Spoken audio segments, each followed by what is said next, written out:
Franchise Quarterback, le podcast des fans de foot US. Bonjour tout le monde, bienvenue pour cet épisode de Franchise QB, le top 10 des joueurs de la semaine de l'avant-dernière semaine, la semaine 17 de NFL. C'est tout de suite dans Franchise QB. Avant ça, un petit rappel, on se retrouvera la semaine prochaine pour le débrief de la semaine 18 qui sera un peu particulier puisque vous le savez certainement, il va y avoir plein de quarterbacks qui vont être mis au repos.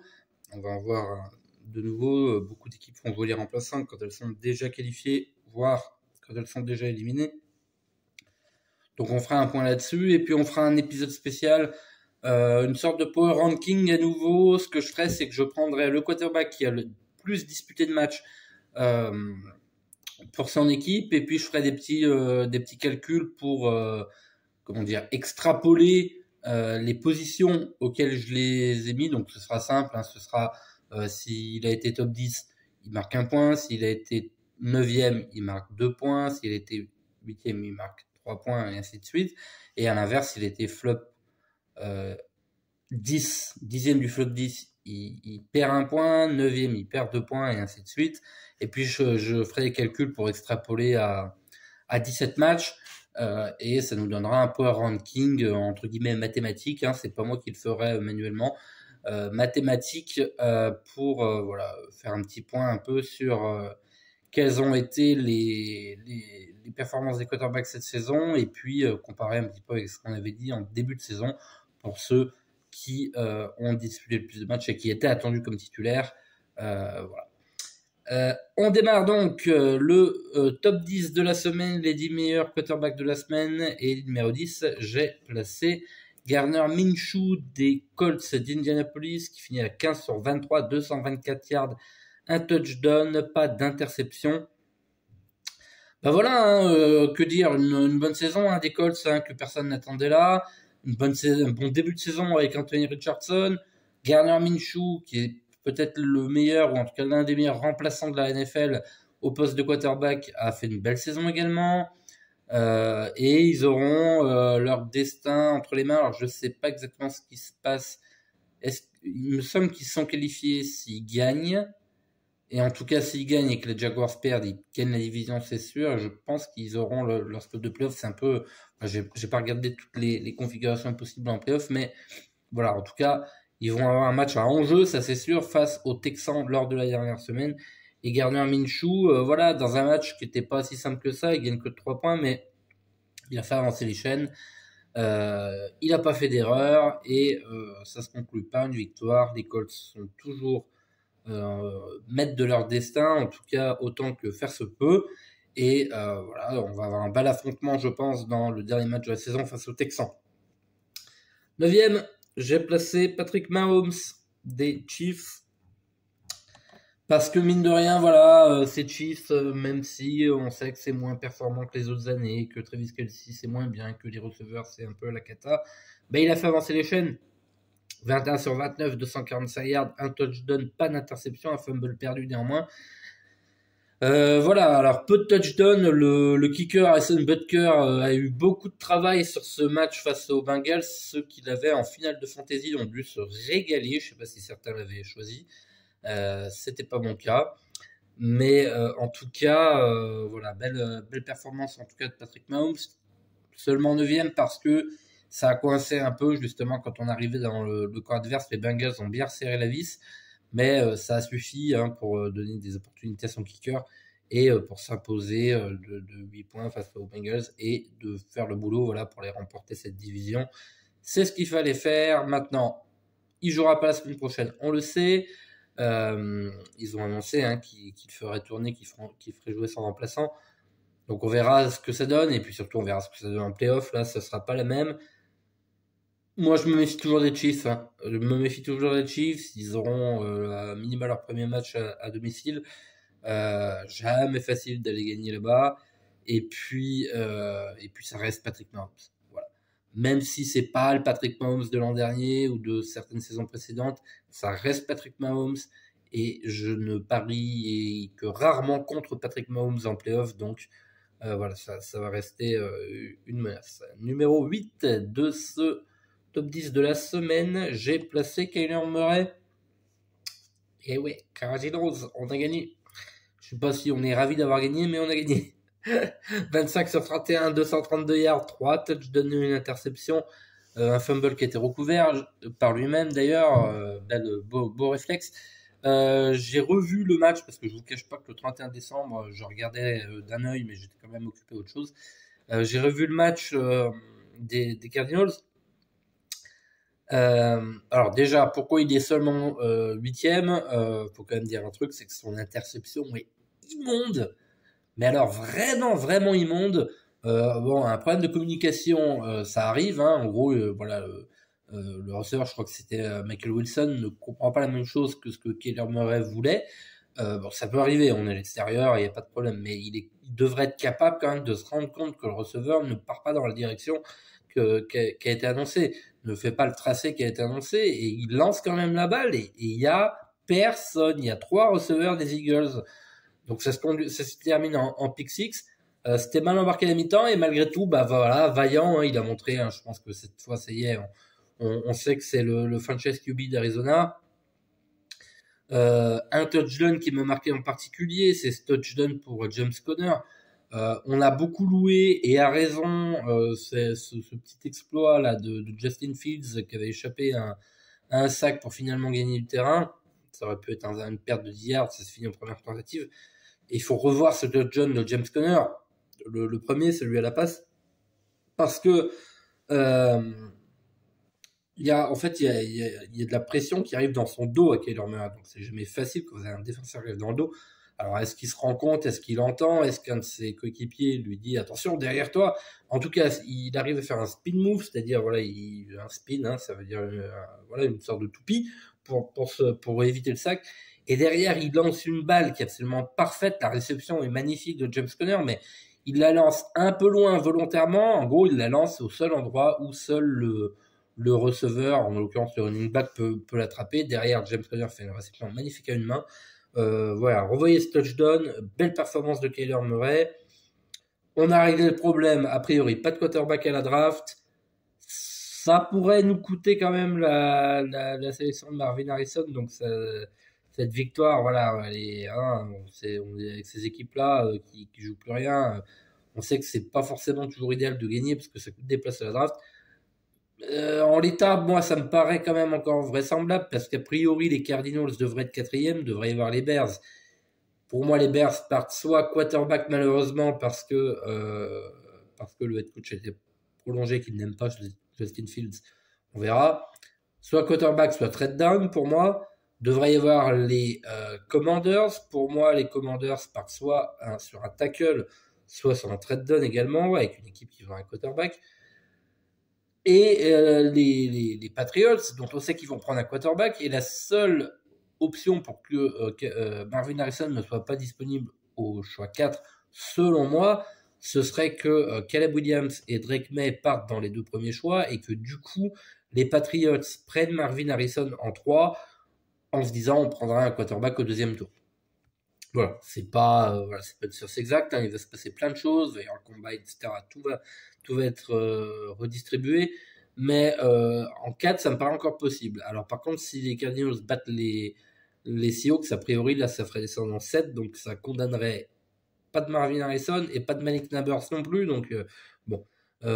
J'y crois pas du tout, franchement. J'y crois pas du tout. Je pense que je suis pas forcément un grand défenseur du tanking, mais je pense que Jonathan Gannon sait qu'il a sa place de sauver, donc a priori il va pas essayer forcément de gagner ce match. D'ailleurs, on aurait dû le perdre le match face aux Eagles parce que je comprends pas le délire du onside kick là, 28 partout. Bon, ça aurait dû coûter le match. Bon, et même si les deux équipes jouent à fond, voilà, Seattle joue encore quelque chose, ils ont un effectif meilleur que le nôtre. Moi, je vois pas les Cardinals gagner ce match. On verra. En tout cas, pour ce qui est de cette semaine, belle performance de Kyler Murray et 8e place bien méritée dans ce top 10. On continue, numéro 7. J'ai placé Dak Prescott. 26 sur 38, 345 yards, 2 touchdowns, une interception. Alors oui, il y a eu ce fait de jeu, hein, on en a beaucoup parlé, vous irez voir.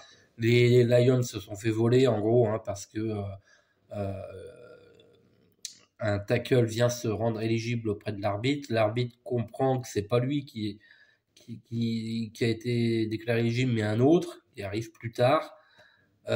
Du coup, conversion en 2 points, le tackle en question réceptionne le ballon, mais pénalité parce que les arbitres considèrent qu'il n'était pas éligible puisqu'ils avaient annoncé que c'était l'autre.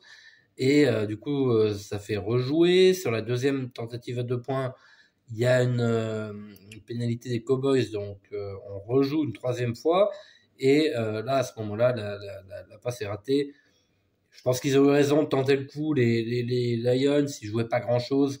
Bon, on va revenir quand même sur Dak Prescott. Hein. Faut pas, c'est pas parce que voilà, il y a eu ce fait de jeu qu'il faut oublier la performance. 345 yards, CeeDee Lamb en feu, record de franchise pour lui. Vraiment une belle saison de Dak Prescott. On sait qu'en général, c'est plutôt en playoff que ça se corse pour les Cowboys. On verra ce que ça donne, mais a priori, ils vont remporter la division, donc ils auront leur match à domicile. Ils font vraiment partie des gros outsiders pour aller au minima, à minima au Super Bowl.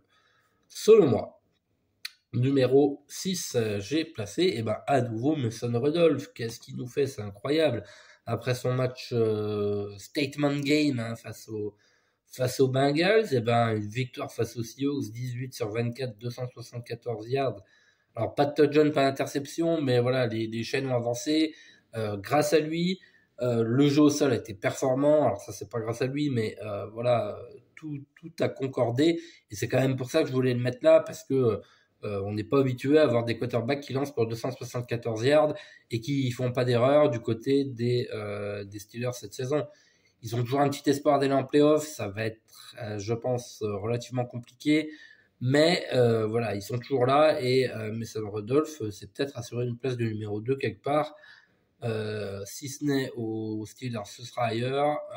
Pour l'année prochaine, ça paraît assez sûr. Numéro 6, j'ai placé Derek Carr. 24 sur 32, 197 yards, 2 touchdowns, pas d'interception. Voilà, on les condamnait un peu, ces Saints. Alors c'est dommage qu'ils aient joué par intermittence parce que du coup ils sont plus maîtres de leur destin. Il va falloir qu'ils battent les Falcons, je ne vais pas gagner, et ensuite que Tampa Bay perde face aux Panthers, ça paraît assez peu probable, mais on ne sait jamais. Ce qui serait bien, ce serait du ménage dans ce coaching staff, parce que voilà, on a vu que bon là le nombre de yards n'est pas affolant, mais voilà, ça fait avancer. C'est efficace en red zone. Belle connexion avec les tight ends. Je crois que c'est Taysom Hill, je suis sûr. Je me demande si le deuxième touchdown, c'est pas John Johnson. Donc, voilà, belle connexion.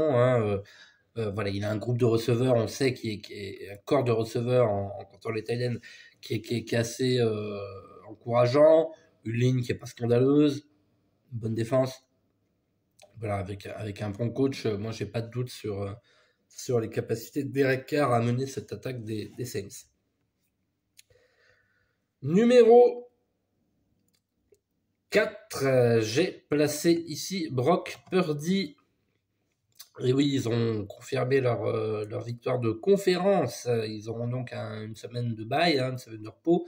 22 sur 28, 230 yards, 2 touchdowns, pas d'interception. Le match avait commencé un peu bizarrement. Les Commanders étaient assez dans le match. Et puis finalement, voilà, ils ont fait ce qu'ils font toujours. Ils n'ont pas fait d'erreur. Et du coup, avec ce corps de receveur-là, Debo était énorme. Brandon Ayuk marque un beau touchdown. Donc voilà, le jeu au sol, ça performe toujours. J'ai toujours dit, on va reparler du MVP, mais pour moi, c'est Christian McCaffrey. Mais bon, voilà, malheureusement, ce ne sera pas le cas. Donc voilà, un bon match. Et puis, a priori, il devrait arriver en forme pour le Divisional Round. Le deuxième tour des playoffs, vu qu'ils sont exemptés de premier tour. Numéro 3 de ce top 10 de la semaine. Et j'ai placé ici Joe Flacco. 19 sur 29, 309 yards, 3 touchdowns, une interception, 2 fumbles mais qui ont été recouverts. Que dire à part s'il n'y avait pas Damar Hamlin qui lui est mort l'année dernière et se retrouve vivant cette année, ce qui le rend quand même assez légitime au titre de Comeback Player of the Year. Le comeback de l'année, ce serait peut-être Joe Flacco, on croyait à moitié retraité et puis finalement voilà, il revient. C'est le troisième, je crois, ou quatrième quarterback à démarrer pour les Browns, et puis il va verrouiller une place en playoff face à une défense des Jets. On sait que c'est jamais facile de les jouer. Bon, là, la défense a peut-être un petit peu lâché. Mais en tout cas, en plus, il n'avait pas Mary Cooper. Donc, voilà, il joue vraiment comme un vétéran solide. Et est-ce que ce sera lui en playoff? On verra.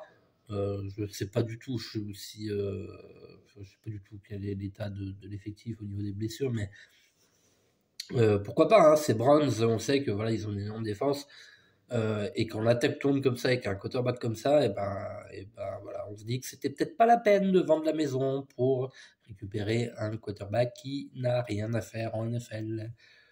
Je n'en dirai pas plus, mais voilà, c'était peut-être pas la peine. On voit qu'un quarterback comme Joe Flacco peut tout à fait faire l'affaire. Numéro 2, j'ai placé Jordan Love.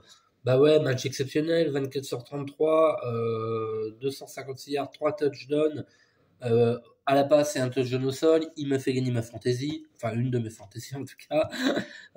Donc je le remercie. Non, mais c'est pas pour ça, Voilà, juste ils sont dominateurs sur certains matchs comme ça. Les Packers, soit ils passent à côté vraiment, soit ils mettent la tête sous l'eau de leurs adversaires, et ils sont intenables quand ils sont comme ça, et eux aussi, voilà, il leur suffit pour eux c'est assez simple le scénario. S'ils gagnent contre les Bears, ils seront en play-off.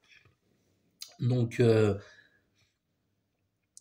voilà, je me méfierais de cette équipe de Green Bay. C'est jamais facile de les jouer là-bas non plus. Et puis Jordan Love, voilà, il y a eu un début de saison compliqué. On se demandait, oh là là, ils vont avoir un haut choix de draft. Est-ce qu'ils vont pas aller à nouveau prendre un quarterback? Bah non, voilà, il a fait son temps sur le banc derrière Aaron Rodgers. Et là maintenant, il s'impose comme un titulaire. Et il sera le titulaire de cette équipe de Green Bay, à n'en pas douter. Belle performance et statement game, hein. Ils ont dominé le match de la tête et des épaules face aux Vikings dans une rivalité de division, et voilà, ils ont peut-être une chance de se qualifier en playoff. Numéro 1, vous vous en doutez un petit peu avec le titre. Hein, oui, je me suis permis le jeu de mots un peu facile. Le MVP, on va parler du K Lamar. Et oui, on va parler du K Lamar Jackson. Parce que, que dire, 18 sur 21, 321 yards, 5 touchdowns, il ajoute 35 yards à la course, il court pas trop, voilà, il court quand il faut. Que dire, enfin, face aux Dolphins, qui, d'accord, ils ont eu souvent du mal face aux grosses équipes, mais ça reste quand même une équipe assez incroyable. La défense est au rendez-vous, et l'attaque les a pas laissés respirer une seconde. En plus, il y a eu des blessures du côté des Dolphins. Lamar Jackson, alors moi j'ai dit, pour moi, le MVP devrait jouer entre Christian McCaffrey et Tyreek Hill, mais malheureusement, c'est pas comme ça qu'on réfléchit. Et franchement, Lamar, il l'a pas volé, il va l'avoir, il aura le titre de MVP. Et c'est franchement pas volé, parce qu'il a quand même fait une saison incroyable. On lui souhaite d'arriver en playoff en forme et de pas se blesser, et d'être capable de montrer ce que peut donner cette équipe, qui sera l'un des favoris. C'est au niveau des codes, j'ai regardé tout à l'heure, pour le titre final, c'est les 49ers qui sont en 1 et puis les Ravens en 2. C'est normal, les deux vainqueurs de conférence de la saison régulière. Après, on sait qu'en playoff, c'est jamais facile, il peut se passer plein de choses. C'est rarement le favori du début de saison qui est champion à la fin. Mais en tout cas, les Ravens, là, ils se sont vraiment construits pour le coup une place de favori tout au long de la saison. Et ils auront clairement leur carte à jouer en playoff. Lamar jouera peut-être pas face aux Steelers la semaine prochaine, mais voilà, il a assuré son titre de MVP. Franchement, comme j'ai dit, moi, ma préférence, j'aurais bien aimé pour le symbole que ce soit pas un quarterback, mais voilà, ce sera Lamar Jackson, qui pour certains est un running back. Mais voilà, là, je pense qu'il règle vraiment ça. C'est ça qui me plaît chez Lamar Jackson cette saison. Il a réglé ce débat-là. Il est beaucoup plus précis dans les airs. Il court beaucoup moins comme un chien fou, si vous voulez. Voilà, il court, évidemment, c'est une force, mais il court pas à tout bout de champ. Il court quand c'est utile. Et d'ailleurs, je regarde, je vois qu'il a plus marqué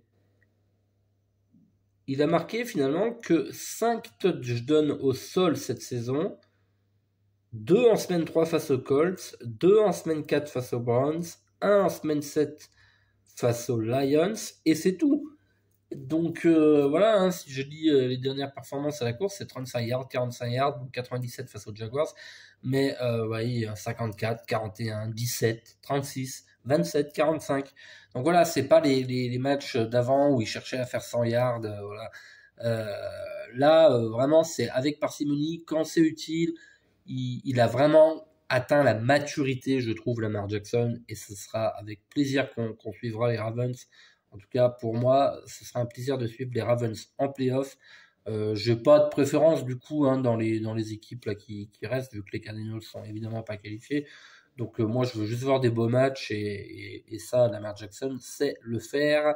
Voilà, il a explosé les Niners il y a 15 jours, il a explosé les Dolphins cette semaine. Je le redis, les playoffs, ce serait une autre musique, mais rien à dire. Belle performance. Je vous rappelle le top 10 avant qu'on se quitte. Numéro 10, j'ai placé Gardner Minshew. Numéro 9, Patrick Mahomes des Chiefs. Numéro 8, Kyler Murray des Cardinals. Numéro 7, Dak Prescott des Cowboys. Numéro 6, Mason Rudolph des Steelers. Numéro 5, Derek Carr des Saints. Numéro 4, Brock Purdy des 49ers. Numéro 3, Joe Flacco des Browns. Numéro 2, Jordan Love pour les Packers. Et numéro 1, Lamar Jackson, le MVP de cette année. C'est comme ça qu'on va terminer ce nouvel épisode de Franchise QB. On se retrouve la semaine prochaine pour débriefer un peu les quarterbacks. Je pense qu'on pourra peut-être aller un peu plus rapidement hein, parce que voilà, il y aura beaucoup de remplaçants. Mais ce sera l'occasion pour eux de se montrer, peut-être d'assurer une place de remplaçant quelque part ou un poste de titulaire ailleurs la saison prochaine. Ce sera quand même intéressant. Ça reste de la NFL. Moi, je l'ai dit, hein, vous me mettez un match sans enjeu entre les Broncos et je sais plus qui joue les Riders, c'est ça? Un match sans enjeu entre les ou les oui, les Broncos et les Riders, ouais, on va prendre ça comme exemple parce que les deux jouent rien. Vous me mettez ça en semaine 18, un match sans enjeu, je trouve ça encore plus intéressant pour moi qu'une finale de Ligue des Champions en ce que nous on appelle football européen. En tout cas, voilà, je préfère un bon match de NFL. Ça, il n'y a pas photo. Donc voilà, c'est toujours intéressant à suivre. Ça fait toujours des beaux matchs. Quoi qu'il arrive, on va se régaler encore une semaine, puis après ce sera les playoffs. Voilà, on va se quitter comme ça sur cet épisode de Franchise QB. On se retrouve la semaine prochaine pour le débrief de la dernière semaine de saison régulière. On fera certainement d'autres choses hein, pendant les playoffs. Je sais pas si je ferai des épisodes. Peut-être un épisode qui condensera un peu tout parce qu'il y aura moins de matchs. Et puis voilà, il y aura cet épisode Power Ranking de fin de saison. N'hésitez pas à aller voir les épisodes draft qui sont toujours disponibles. Avec la mock draft, j'en referai une au mois d'avril, peut-être sur 2 ou 3 tours. On verra selon quelle modalité on fait ça. Et puis, d'ici là, portez-vous bien, continuez à suivre la NFL et enjoy. Bye bye.